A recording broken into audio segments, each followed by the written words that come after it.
Hello, everyone. Welcome to Connections for Life. I'm Ted Peet. Chad Cuvo, you guys thirsty? We out on the boat. Yeah, out on the boat today. And Joe Surratt, you clearly get paid too much if you're out sailing on a Friday afternoon. Morning. I can't believe you got that sweet cooler. Where's it from? Setco. Setco donated it to our show. What a Anybody great anybody want to talk about that? You can talk about it. Great. I'm glad I volunteered myself. For those of you that didn't get a chance to get on, we did a Let's Make a Deal kind of spoof yesterday for the SGA kickoff for the Southern Gas Conference. We did it with obviously James Cross and Jim Shower from EWN. And just thanks again.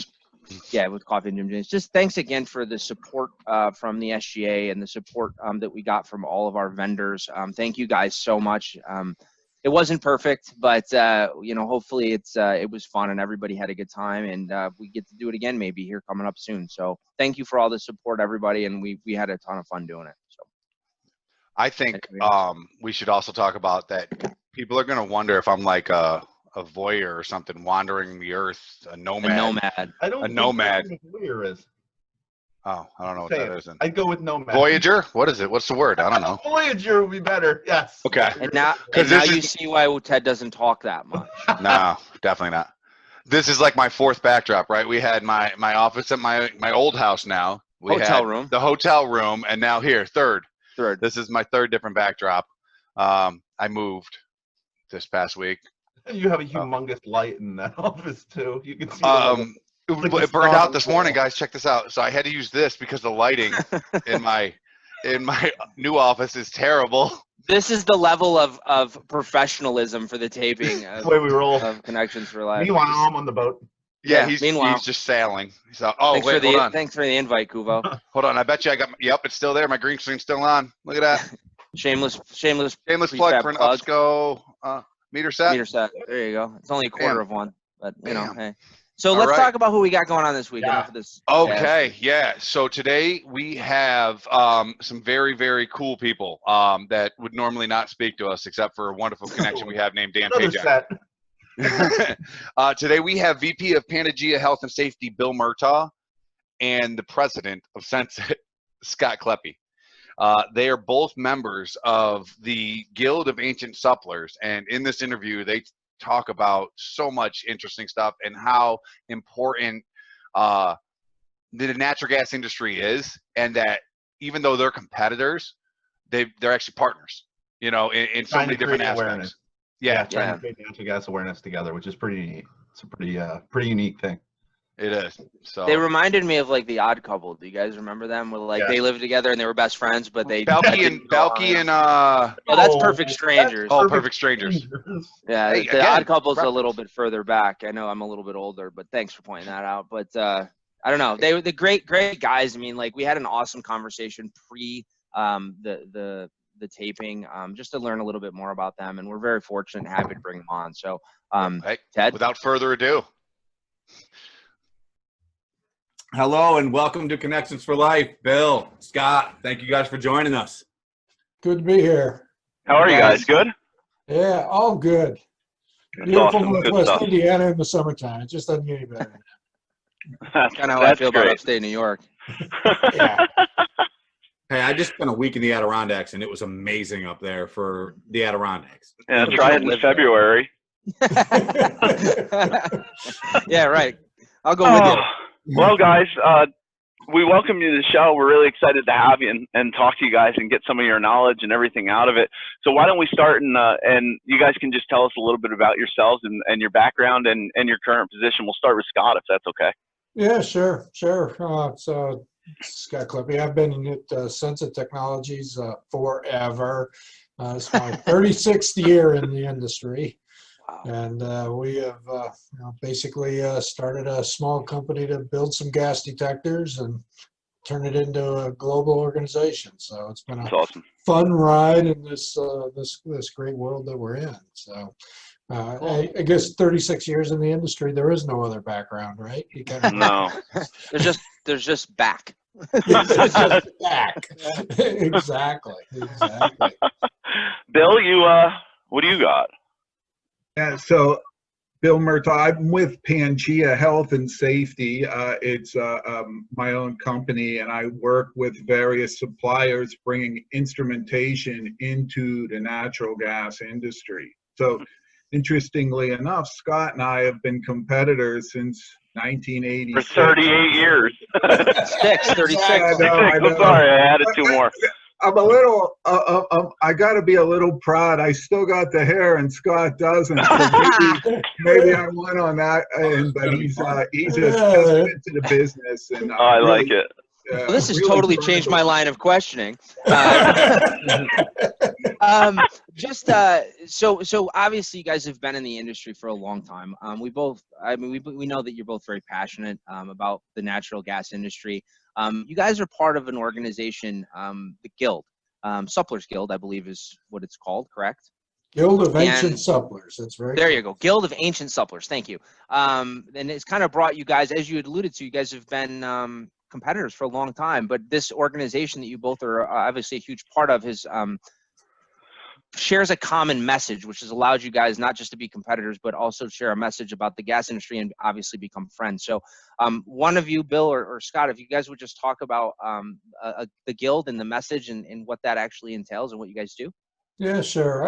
I'm going to start it, and then Bill obviously jump in. So the Gild has been around since 1937. It has been one of it's the opportunity for associates to have an association within this industry. It's comprised of men and women and there's about 200 of us that are completely dedicated to the industry. It's by invitation only. All members are as they're invited in, certainly meet all of the criteria of wanting to be bigger than self when it comes to servicing this great industry that we're in. Sure. I'm very very honored. I've been able to be the mayor for the last several years, and Bill is next in line. So we have an officer group, and typically you're nominated by your competitors, and if you don't have the we'll say the right frame of mind Sure. in how you conduct yourself, you're probably not going to get nominated. So It's pretty neat, though. I think it speaks But volumes. that's why none of us are in the Guild. Well, I was going to say, I don't think you're old enough. Why Dan? I am. I make the cut. Yeah, I was going to say why Dan Pajak, the owner of Upsco, is in the Guild. Yes, and he is. we are not.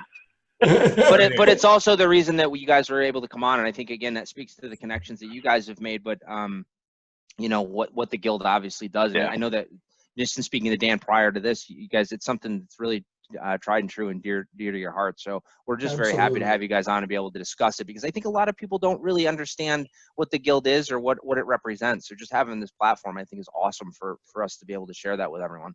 Yeah, well, for the longest time, it's really been kind of a bit secretive, right?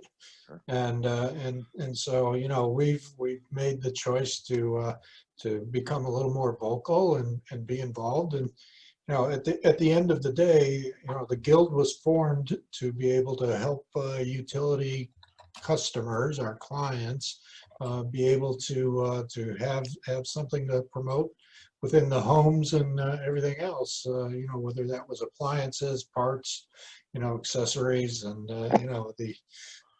it's really been a great group of people. Got quiet for a while, but it kind of got re-energized about 5 years ago, and here we are today. So That's awesome. I know you guys put in a ton of work. Bill, I know you probably coming up having to take over as the mayor are going to have to follow some big footsteps by Scott. But Bill, I'd love to hear your perspective on it too. Especially you guys are competitors. Just a little bit more about the Guild from your perspective, Bill. Yeah, sure. So the great thing I think about the Guild is one of the reasons to be, if you will, is to develop a fellowship among the vendors and a collegial attitude, if you will, between us. And as you know, the business can get pretty hot and heavy, and the idea is you're developing a professional relationship with your competitors to bring into the industry. So it really is almost a sign that you've been recognized by your peers as being one of the top. It's pretty neat. Yeah, one of the top representatives, not just of your respective company, but for the industry. And one thing to note is the guild invitation, guild membership is to the person. It's not to the company. So frequently when people change positions, or in the day and age now where people change jobs frequently, it is the guild, once you're in it, you're basically in it for life, as long as you pay your dues, right? And, as long as you pay. And like everything.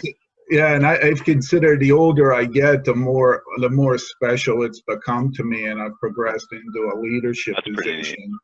And what's really cool is Scott and I, gosh, we've known each other for so long, and you know, just it can get rough and tumble, but you have a healthy respect for him and his company, because I've seen him grow it from, you know, probably a little more than a mom and pop to one of the leaders. He's employee number 2. Yeah. Don't you think the world could learn a little bit by that lesson? Right? Just the whole thing, right? About working together. Yeah. Right. And you know, it's funny what you learn, not just from the folks that you work alongside day to day, but I remember Scott was telling me 15 years ago, and it stuck with me, is, you know, there's enough business out there for all of us. It's a big enough pool, we can all go swimming. Yeah. See, Scott, you don't realize you made a mark. that kind of walks into the next question. You know, you kind of, you know, you've been around in the industry for a long time, but a lot has changed just in the 10 years that I've been in the gas industry. I can't imagine what you guys have seen. What, I guess, what has changed in the last 30 years or so from you guys' experience level, and how has the gas industry evolved? I mean, you know, certainly for me, I mean, you think about it, who remembers getting their first bag phone, right? I mean, just communication alone, right?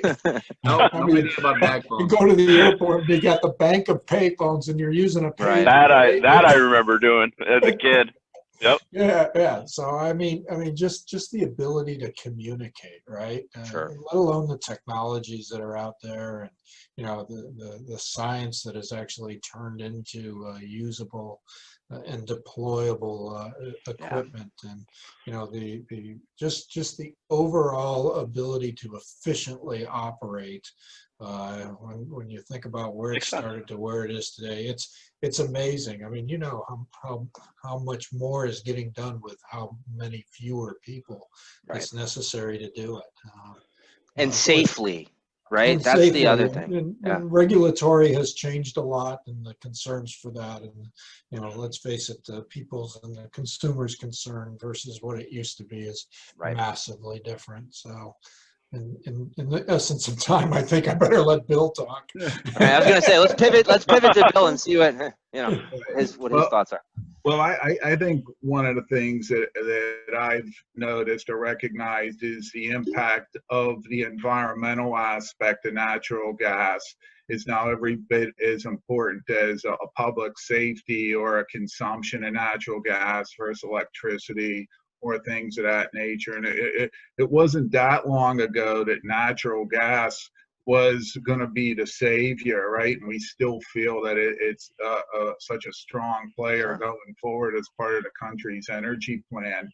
But there's also been an environmental aspect of it that have come after natural gas as part of an overall global warming, climate change, net zero issue. And one of the things we at the Guild are here to talk about is how that couldn't be more wrong, quite frankly. It's just such a vital aspect of the country's energy plan going forward and moving towards these net zero carbon neutral goals that that many of the state and local aspects of the government have pushed forward, and ultimately the feds are coming along as well. And then what we've seen is the companies themselves, the utilities are signing on to this and trying to tighten their systems up and account for the methane that's lost into the atmosphere. Sure. Okay, Bill, you just sparked my mind into sort of the next question, but at the same time, what you're talking about is kind of some of the stuff that the Guild is trying to do. Your message is that is what the Guild is trying to put out, and as many other people are trying to make the general population, as you would, aware of how good natural gas really is and how efficient and how safe it is. How important do you think that education is to the general population, and how do you see that being done? And I think in the past we've talked a little bit, and I'll let you answer, but we've talked a little bit about the guy. These are trusted individuals in their neighborhoods, even the guys that are out working the services. So if you could just talk a little bit about that stuff, it'd be awesome. Yeah, no, sure. So one of the things is, just jump by a little bit, what else has changed? Oh God, we have internets and smartphones now, right? So, everybody has all this information at the click of a button. So one of the things that's patently obvious over the last 10 years is there's been a big campaign to de-emphasize the use of natural gas and move towards things like electrification, windmills, solar panels. Yep. And one of the aspects of this I always was concerned about is it's always, well, if we don't do this right away, then there's catastrophic events. And right there, that's a red flag to me. Wait a minute, the geologist, my brother's a geologist. The Earth's been there 6 billion years. I don't think I'm too worried about what happens tomorrow. Remember, I have 2 9-year-olds in the house that Yeah. I'm very concerned about what the future holds for them. Sure. So Absolutely. yeah, so a couple of things that are obvious. I think a lot of people tend to just lump all hydrocarbons in together. So not oil, Right. Natural gas, propane, and all these things really have their own fingerprint on how they're consumed, the ramifications of using that product, and you can't just throw it all in a basket. Natural gas is a clean fuel, right? And oil and things like that, not quite. So one of the things I think there's a misconception, methane is emanating into the atmosphere, and we see all these studies come out. Well, a couple of the things to keep in mind is a lot of the figures lag. So to your question, what has changed? Well, one of the things that's changed as far as methane emissions from a utility is they had a classification of leakage. And if it was around a building or a potential hazard to the public, then it was fixed right away or it was monitored. And then there was a whole slew of leaks or methane that if it was leaking in the middle of nowhere, there was no emphasis, there was no regulatory emphasis, no environmental emphasis to do anything about it. And that's how the legislation had been set up. So now that this has become more of an issue and it's kind of risen to the surface, the companies have gone to great lengths to repair quote unquote super emitters, which are leaks that go, I think, over 10 cubic feet, and it's an easy fix, and it can really bring the methane footprint for the industry down in short order. But again, remember, a lot of the statistics you read are based on stuff that was measured 5, 10, 15 years ago. It's already been accounted for. Well, I just wanted to just touch base on, I guess we'll pivot to Scott on this one. Like, what are some of the, things that your group does to promote that positive message? Yeah, so obviously, it starts out as a simple group of information that we're putting out on the website, but, Bill heads a committee, and in that committee, we've got a number of members that are getting facts, right, and working together with the AGA and, specifically Sue Forrester and helping to get some information put together that gets out there. From there, we're trying to put together some slides that can be used by all vendors. Let's face it, we touch thousands of people a day.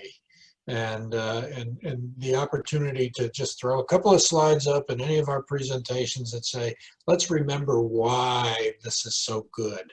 The What's so education. good, and give them, the field service people, the guys that are, construction people, M&R, whatever it happens to be, give them a little bit of ammunition to work with, to just kind of remind them of, why this industry and what we supply is so great, and hopefully get beyond the political aspects that seem to get in the way, or news media issues that get in the way, and just kind of get out there with some grassroots information, and let us be the place that starts with Shape that. the narrative.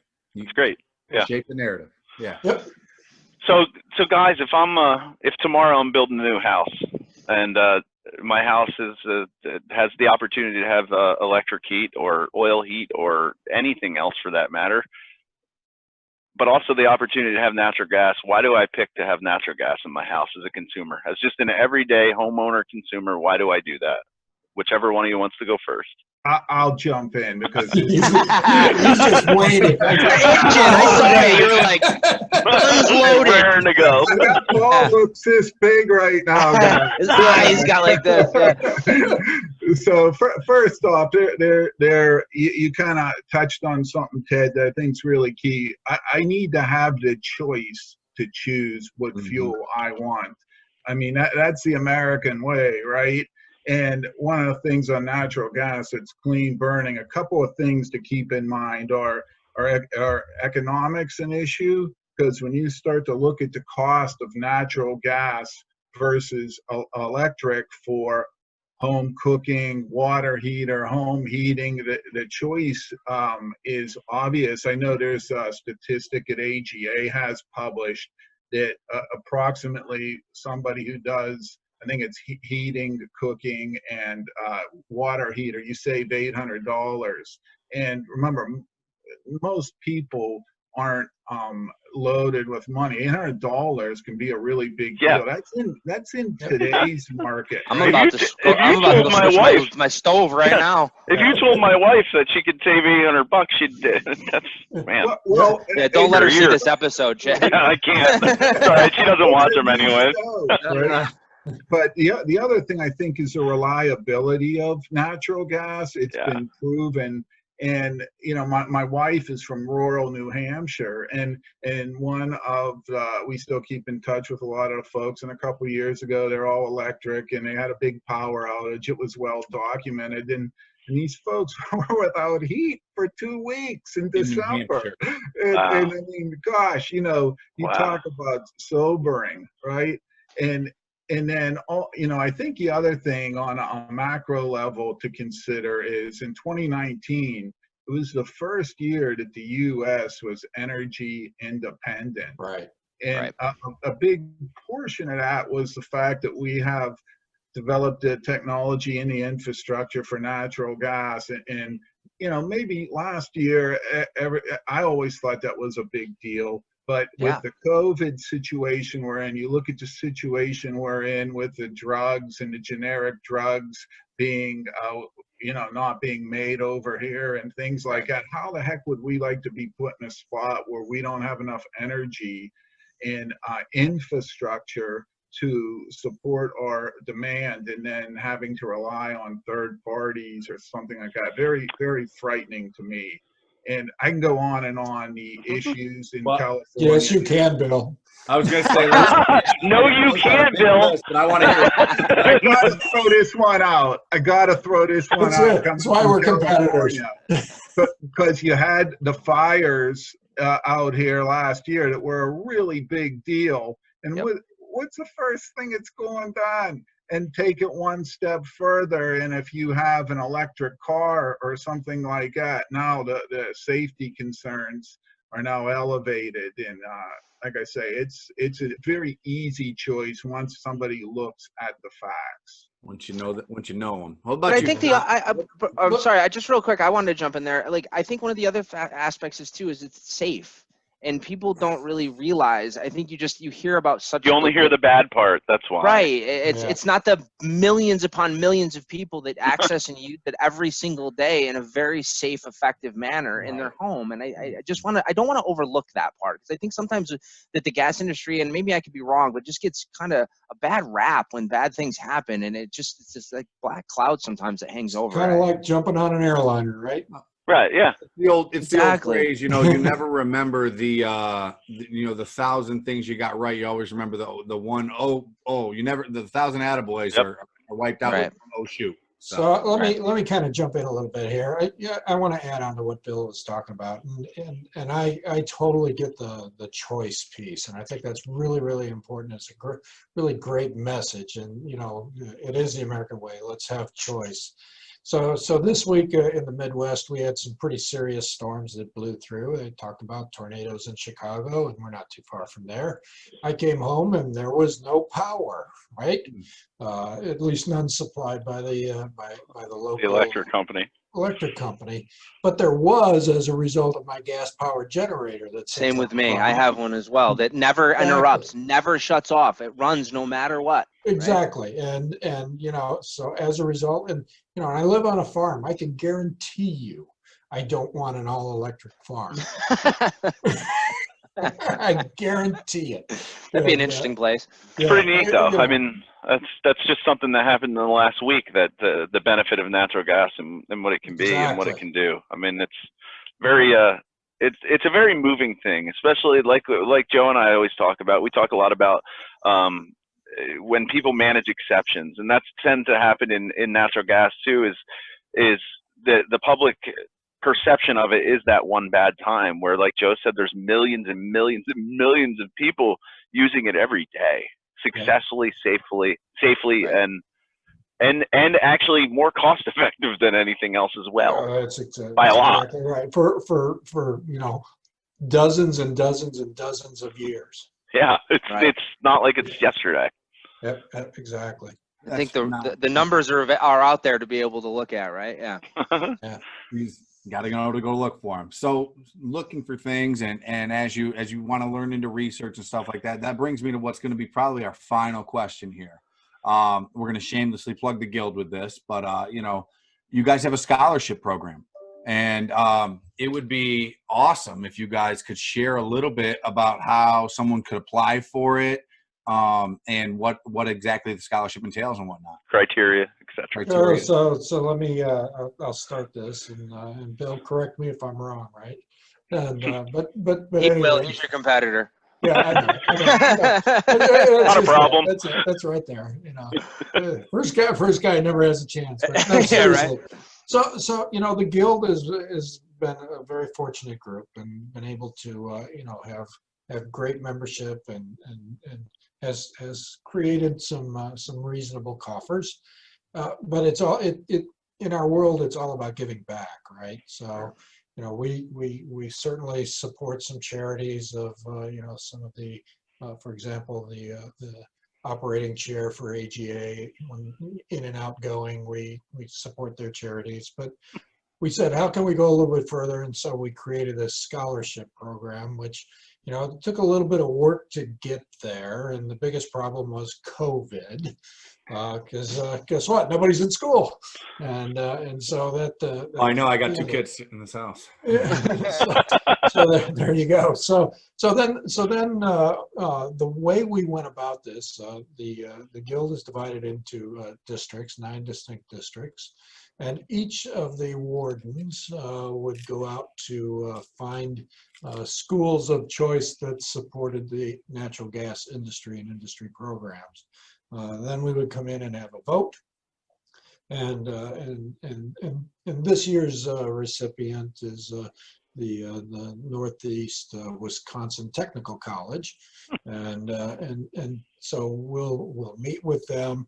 They actually will figure out which student would receive that. That's a pretty neat idea.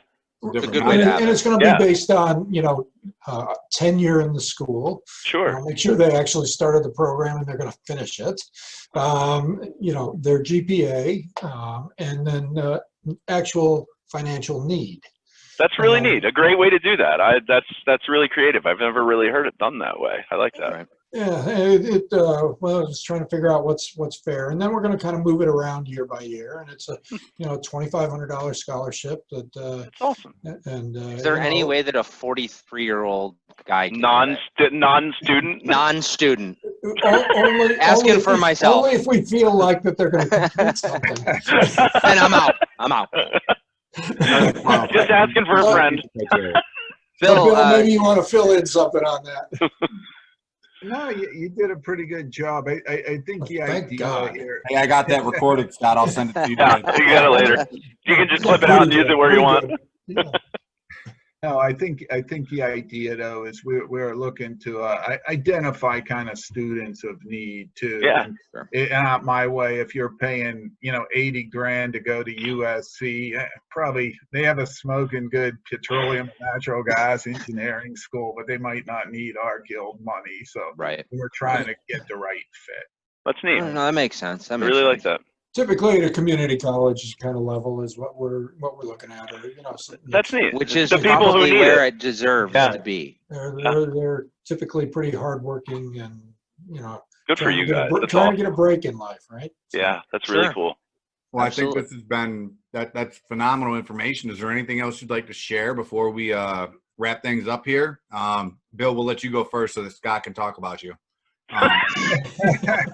Well, he is always talking about me. It's just that we're off. But no, I think the takeaway here is, look, natural gas is a vital part of the country's energy plan going forward. Let's not get carried away with the histrionics of the mass media and half-baked information.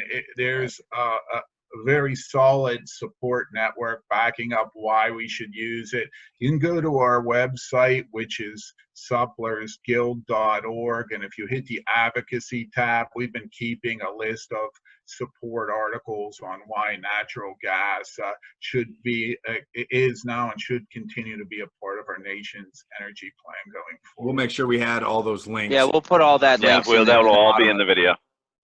So Awesome. How about you, Scott? Yeah, Parting so shots. at the end of the day, again, it's we're trying to be out there and do the promotion, make sure people understand it is about choice. There's room for everybody, and kind of like what I told Bill 15 years ago. And You'll never make it in this industry.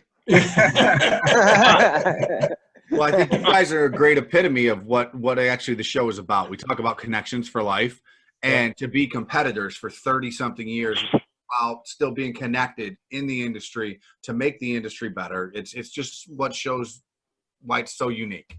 Thank you for that. I mean, one last word on just along those lines. Everybody who is a supplier in this industry is really about one thing, and that is making sure it is the safe and efficient movement of this incredibly important fuel. And there is, we want the public to be the winner. Okay. Absolutely. I just wanted to say one thing thank you guys for coming on, and thank Dan Pajak, who's not obviously on today. Danny, our president. We wouldn't have had the opportunity to speak with you guys and have you on the show if Dan didn't start up, kind of put us all together. So just a quick shout out to Dan. Thank you for that, and we appreciate you guys' time and energy and efforts to come on here, and we certainly would like to talk with you more, maybe in another. I know you guys got a lot of stuff that's really important that we still want to talk about, so look for part 2 maybe. Definitely. Sounds great. Thank you. Thank you, guys. All right, Thanks, guys. guys. I appreciate it. Thank you. Bill, Scott, thank you guys for joining us on the show here. That was a great interview, very informative, and looking forward to when you guys come back and join us again. I would like to know how many times you say thank you for that interview. It was very informative after an interview. I would like 20. to go back and say, I guarantee this is episode 20, all of so them. This is 20. No, but in all seriousness, we didn't know Bill or Scott coming into this personally. So just to be able to talk with them and get some information about what they do and what the Guild does was, I think, awesome. And hopefully brings a lot of awareness for the Guild. I know that they've kind of been a little bit of a you know, in the background, but you know, hopefully this kind of pushes it to the forefront and people understand exactly what those guys do and how important they are to the industry. Very important for what they do and what they advocate for. So guys, just thank you so much. Awesome to meet you. I can't wait to do it in person here someday. And that's it for me. Me too. Chad, your boat sank. Yeah. It's You tough go to under? breathe down here. It's tough to breathe. I won't talk long. I just Nice wanted fish. to bring up that we're in very infancy stages of a great Joe idea, which is potentially having our own. Don't give him any credit for that. It's going to be all the work for you. It'll only be my idea if it comes off awesome. If it's terrible, it's Chad's. Or Ted's. Just give it to Ted. Yes, Ted's idea. But no, we're in infancy stages, but it could be a Connections for Life Upsco trade show of some sorts. It should be pretty neat. Not sure when we're targeting yet, but I'm looking forward to doing it either way. There'll obviously be more information coming out to you guys. Like we just started talking about this, but we figured, It makes me feel hey, like that. let's do it. If we're doing all these trade shows and doing all these virtual things, let's create one for ourselves and see how that works and make it cost effective. So well, fingers crossed it'll go off without a hitch, and we'll get more information in the next coming weeks and months to when that's going to actually happen. With that said, I want to encourage all of our viewers and everyone to do like exactly what you said earlier in our pre-show meeting, which is let's take everything awesome that you've ever had or experienced at a trade show, and try to wrap it into one and do it. We don't have any rules. We don't have any constraints. Like we get to create this platform. Yeah, comment. Put them in the comments. Give us ideas. We really do appreciate that stuff. We don't get a lot of comments, honestly, on the actual things that we posted, but I get a lot of text messages from people. Or so emails, it'll help us. Comment on there. And it also drives other people to comment and idea sharing, and that's really what we're looking for here. And we promise to respond if you comment. Yeah, 100%. No, Joe does. Joe promised. Joe, so that way if we don't, it's Joe's fault. I'll do it. Yeah, because clearly I have nothing else to do, right, guys? Yeah, sounds good to me. Other than that, I don't know if we have much of an update. I think that's it. I think that's pretty much it. I mean, we're really excited about these guys, and hopefully you guys were. We have another couple awesome guests coming up in the next upcoming weeks, and we're just going to don't ask me who they are again. I won't, Chad. I won't. I know who they are this time. So we're again always very fortunate and appreciative for you guys tuning in for this, and thank you. And we'll continue to hopefully put together content that you guys find worthwhile. So. Absolutely. All right. Connections for Life out.